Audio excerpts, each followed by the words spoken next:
there are three forms that can be used in Florida. You can use you have to use one of these three before you can show any property at all. And so you can use these forms to progress someone through the process. And so you can start with the first form, which is the property pre-tour agreement. Then after that, you can progress to the showing agreement and then the exclusive buyer. The way that I like to relate it to is a pre-tour agreement is like a first date. There's not really a lot of commitment. Everyone's just kind of testing the water. The second one is the showing agreement. Now you guys are kind of going steady. You could still break it pretty easy, but it's still, limited. You've agreed you're not going to see other agents. And then the last form is the exclusive buyer brokerage agreement, and that's like getting married. So that's, no matter what happens, whatever property they purchase, you're going to be involved in. So we'll get started here. I'll start by going over the property pre-touring agreement. So this, I just found it in the form section of Form Simplicity.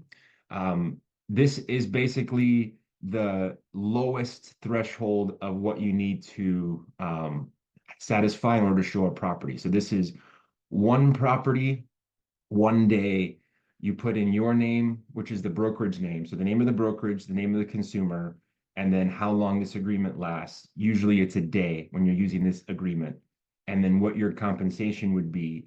So this is used when you have someone that you don't know, they don't know you, and you are showing them one property. So maybe they call, this is a Zillow lead or something like that. They call you, they want to see one property. And the way I would handle this is no problem.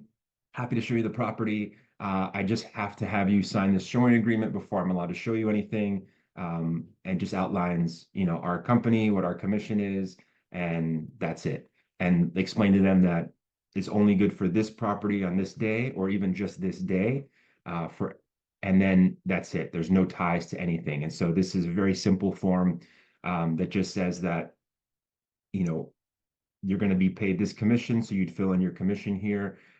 So I recommend putting 3% plus the $3.95 transaction fee due at closing. Now, one important thing that I want to make sure that I am going over is all of this is in how you present it. It's in the words you use, it's in the tone that you use. You want to make this seem like it's a very matter-of-fact thing, that this is not something that is a huge deal. This is just a regular Tuesday for you guys. And so how I would handle this is, okay, Mr. Buyer, good to meet you. We'll just show you this property. I'm going to send you this pre-touring agreement for you to sign. That way I can set up the showing. It just says that if you like this property, that you'll use me as your agent, and this is my commission.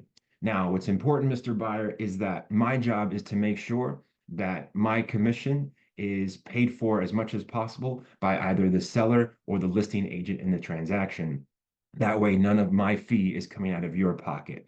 And so we'll work that into the deal. But in the event that there's some left over that the seller and the listing agent aren't able to cover, that will just go to you as a closing cost on the closing statement.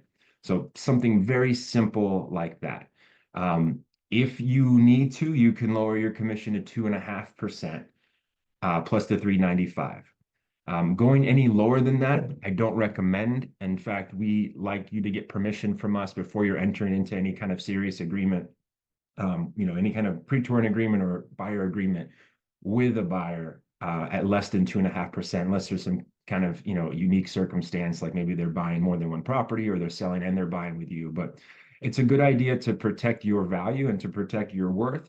And if someone that you don't know is not willing to pay you what you're worth, it's up to you to decide whether you want to move forward with that person or not. I mean, at the end of the day, it is your business, but this is something that they're gonna have to sign with anybody, regardless if it's you or not. And so if they're just calling around and they don't really value you or your time, then you may want to think about how you approach that. This one can be used at first, or you can jump right into the showing agreement. It is my preference that you jump into the showing agreement first and that you don't use this pre-property touring form, only because the showing agreement outlines some more of the conditions and specificity. And so, for example, this will tell you the parties that are involved and then the properties that you're going to be seeing. And so this is the better way to start because it just makes it clear to the buyer that it's just for these properties during this period of time. So you'll put in the period of time. So if it's just for the weekend, so just for the weekend, any of these properties. If you show them other properties that are outside the scope of the showing agreement, you have to add them to the agreement. So this is something that, again, just really solidifies what your responsibilities are and what their responsibilities are, and lets them know that they're not committed to anything outside of just this time period and these properties. So you'd fill in the properties, our obligations, what the consumer's obligations are, and then same as before, compensation, section A, purchase or exchange. So purchase for this or percentage amount. And then I like the second option here, which is a percentage plus the 395. And so again, it just basically says, this is what we charge for our services to help you secure a property. Again, we're going to try to get our fee covered by the other party in the transaction, so it doesn't come out of your pocket directly. But if it does, then it's going to be a closing cost. Make sure they understand it's not an invoice they have to pay outside of closing. They don't need to give you a credit card or anything like that. Section number 6 is about a retainer. I advise not charging a retainer or collecting a retainer. There is a part of me that thinks that we should lead with value and that we should put our money where our mouths are and, make sure that we are of service to clients to have them work with us. Things can get a little messy if you start to charge a retainer because, then they have to worry about who's holding it. We don't hold escrow. And so we would just like to avoid the whole situation altogether. And so I highly recommend just putting $0 here. And then additional terms, if there's any other unique circumstances that you need to address, you would put them here as well. If you were visiting multiple communities for new construction, maybe you'd put that in additional terms here. And so you may have specific addresses that you'll put here for properties that you're showing. But then if you're visiting like a new home community that maybe has multiple addresses or properties that don't yet have addresses, I would put that information here in section 7. So this agreement will also include any new construction properties at this builder in this community or that builder in that community for this time. Again, remember that this has an expiration date on it. And so you can just have it be for the time that you're showing the properties, or you could have it be for a longer time if you're going to be working with them for multiple weeks. Maybe they're looking at homes this weekend, but they're not going to make a decision for a little while. You can extend this range here. Always want to fill out the dispute resolution. We always want to go to arbitration as opposed to going to court, and then have all parties sign. And so again, pretty straightforward. So you would execute this showing agreement, either for every day that you're showing them something, or every weekend, every time period that you're showing, and then you would just have them fill a new agreement out as properties get added. And so if you're filling this out more than one time with somebody, that means that they're used to the paperwork. And what you could do at that point is try to transition them to an actually exclusive buyer agreement. So let's get into the EBBA, or Exclusive Buyer Brokerage Agreement. So this one, again, this is more of what would be considered the buyer version of a listing agreement. This says that no matter what they buy, whether they look at it with you or without you, whether you show them the property or not, if they buy anything at all during this time period, you are protected, you are their agent. And so again, consumer name, the brokerage name is Iron Valley, Central Florida. The term of this agreement, you can make this a 3-month term, 6-month term. Again, if they go into an agreement, let's say this agreement expires at the end of May, they go under contract on something in the middle of May, this agreement automatically extends past the termination date if there's a transaction that hasn't yet closed. And so you're protected, just like a listing agreement. Your listing may be expiring at the end of the month, but if you go under contract, that listing gets automatically extended while that transaction is happening. If that transaction were to terminate after the expiration date, then you lose everything. Property type, This is not super important here. This is just to kind of get everyone on the same page, like, okay, we're looking at townhomes in the downtown Orlando area. That doesn't mean that if they buy a single family home in a suburb that you're not protected. This just says that we're agreeing that this is the scope of properties that we're looking at. So again, buyer obligations, broker obligations, consumer obligations, the retainer section is here as well. Again, recommended is 0. Compensation, choose option A, the second one, which is you put your percentage in and plus the 395 transaction fee. Now, the difference here, so everything so far has been the same as a showing agreement. The difference here, obviously, is that this is for any property, and then we have a protection period. And so if after the termination date, the consumer contracts to acquire a property that was called to their attention by you, doesn't mean you have to show that you showed it to them, but if it was called to their attention by you and they go under contract on that property during the protection period, which is 30 days, you can make it 60, 90, whatever you want, then you're due the fee. So this protects both, well, this protects you as the buyer agent from being um, kind of screwed out of a commission because someone's waiting for their termination date, and then the day after the termination date they're going to go look at that home thinking they're going to save the money not having to pay you. And so basically you've done the work, but they're going to get all the glory for that. So the protection period is a very essential thing to add. 30 to 60 days is great. And then the next section is conditional termination. And so this is something that's very important for you to go over with your buyers. This exclusive buyer agreement can be canceled at any time for any reason. All they have to do is deliver you written notice that they no longer want to work with you. Text messages are technically written notice, but I would prefer that you get the buyer to send you an email, a breakup email that just says, as of this time, I no longer want to work with you, and they want to conditionally terminate the agreement. Similar to terminating a listing agreement, there is going to be a period of time in which they cannot go under contract on something that you've shown them. So they can't try to just break up with you so that they could go somewhere else and try to avoid the agreement artificially. And so this is where it says here, this line here is they may void the contract, but if they enter into it, acquire any property prior to the early termination date, then, and if it was found to have been under contract, if there's something shady going on, then we'll have to come back and get our commission. As a cancellation fee, again, I would put $0.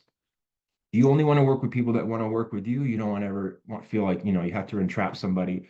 Also, if you play this out and you put $500 here as a cancellation fee, well, how do you collect that? Like once they cancel, what are you going to do to try to collect that 500? You're putting yourself in a situation where it's just, you're just making a bad situation worse. And so this is why, you have to be vetting your customers, making sure that they're, serious and pre-qualified, ready, willing, and able. But again, I like $0 here as a cancellation fee. And then dispute resolution, make sure everyone initials. We do want arbitration. And then the brokerage relationship, this is very important. This is a transaction broker agreement, which means that we can represent, so we as the brokerage can represent the same buyer. We can represent the buyer and seller in the same transaction. And so that is perfectly allowed. There is there's a misconception among the general public that you're operating as a single agent. And so there is a version of this exclusive buyer agreement that is single agent. It's going to look pretty much the same. There's going to be an extra section for single agency. The issue, obviously, if you choose to be a single agent, is that you are not able to show them any properties that are listed by Iron Valley, Central Florida. Now, it may not be a huge deal. However, it limits the ability for you to really show them all of the properties that are available. And so if they insist on a single agency agreement, that's fine. What's important to know is you can always transition from one to the other instantaneously. And so it's kind of like, okay, now we're a single agency, we agree, sign this form, we can always transition back to a transaction broker relationship. And so if you have a buyer that really feels passionately that they only want you representing them and they don't want anyone associated with Iron Valley anywhere in the transaction on the other side, then you're going to have more of like a client attorney relationship, where like Morgan and Morgan can't represent both the plaintiff and the defendant in the same case. And so basically they want you to represent just them. They don't want any other, attorneys or agents from the company representing the other side. And so that is something that different. It varies from state to state, but here in Florida, we are transaction brokers by default. And it's important that you understand that the buyer understands that as well. And then again, any other terms that you want to put in here, section 13, and everyone signs, initials, and gets a copy of it. Any questions about this? What if it comes down to it when the buyer, the sellers are only going to pay, let's say, 2%, and the buyers cannot, their closing costs, they're tapped out. Yeah. Uh, what other things can we do um, to, Yeah, that's a great question. So if you have negotiated the deal and there's just no money there to pay your commissions, at that point you'd come to us and we would figure out what the difference is, what the gap is. And at that point, we may say, all right, just lower your agreement, modify your agreement so that it matches what the buyer can afford to do. We don't want to be the reason that someone can't afford to buy a house, but also, nobody else negotiates their rates, like the title company doesn't, the inspector doesn't, surely the insurance company doesn't. And so I want it to be a very last resort. And so Vivian and I firmly believe that if it makes business sense, then we should do it, but we don't want to give anything away until we absolutely have to. Does that make sense? right? So, Yeah. so yeah, if and that happens, there's just not enough, I've had that happen on listing sides or buyer sides where the appraisal came in low and there wasn't any money there. And so I agreed to split, I agreed to lower my commission with the other agent to kind of close the gap. And so we can come up with creative solutions, but up front, when we're presenting this, we don't want to mention that. We don't want them to think that this is a movable target because as soon as you tell someone that something is movable, then they're going to try to move it. And so, as a company, we can dictate what our fees are for our clients. There's nothing wrong with that. We can hold firm. And again, we want to offer some flexibility because I don't want you to miss out on opportunities. And so that's our approach is be firm up front. And then, at the end of the day, if there's nothing else that's possible, then we'll, figure it out.